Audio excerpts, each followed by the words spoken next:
গরম পড়ার সাথে সাথে এসি চালানোরও প্রবণতা বেড়ে গেছে, কিন্তু এসি যতই চলছে না কেন আর রাত্রিবেলা যতই আমরা এসিতে ঘুমাচ্ছি না কেন, তবুও দেখছি একটা সমস্যা হচ্ছে এবং সেটা নিয়ে কিন্তু মন খারাপ, মাঝে মাঝে চিন্তাও হচ্ছে। সমস্যাটা হলো, দেখছি গায়ের চামড়া একটু খসখসে হয়ে যাচ্ছে বা পায়ের তলা ফেটে যাচ্ছে, অথবা মুখের চামড়া একটু সমস্যা দেখা দিচ্ছে, কখনো কখনো ঠোঁটও ফেটে যাচ্ছে। অথচ আগের ভিডিওতে আমরা দেখেছি যে শরীরে জলের মাত্রা কমে গেলে তার জন্য এই প্রবলেম গুলো হয়। এবার মনে হবে ভিডিও দেখে পর্যাপ্ত পরিমাণে জলও খাচ্ছি, ফল খাচ্ছি, সবজি খাচ্ছি, ডিহাইড্রেশন থেকে নিজেকে প্রোটেক্ট করছি, আবার রৌদ্রের মধ্যেও বেরোতে হচ্ছে না, রাত্রিবেলা এসি চালিয়ে ঘুমোচ্ছি বা দুপুরবেলা ঘরে এসি চালিয়ে থাকছি, তবুও কেন এই সমস্যা দেখা দিচ্ছে? তাহলে কি আমার কোনো শারীরিক প্রবলেম হচ্ছে, অথবা আমার স্কিনটাই ভীষণভাবে খারাপ হয়ে গেছে? অযথা দুশ্চিন্তা করার কোনো কারণ নেই, শুধু এটাই বলবো।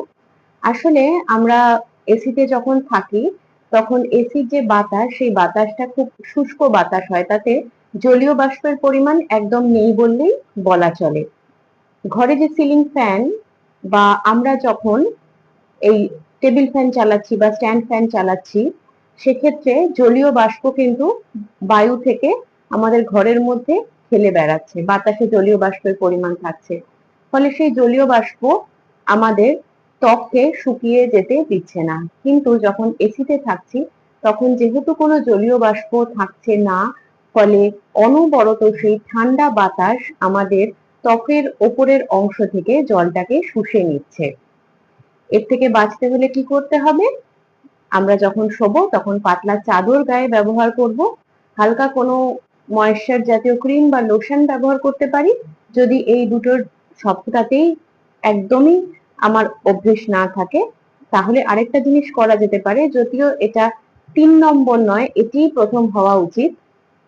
সেটা হলো, আমরা যে ঘরে ঘুমোচ্ছি এসি চালিয়ে বা পড়াশোনা করছি বা কাজ করছি, সেই ঘরে একটি ছোট জলের বালতি রাখা যেতে পারে।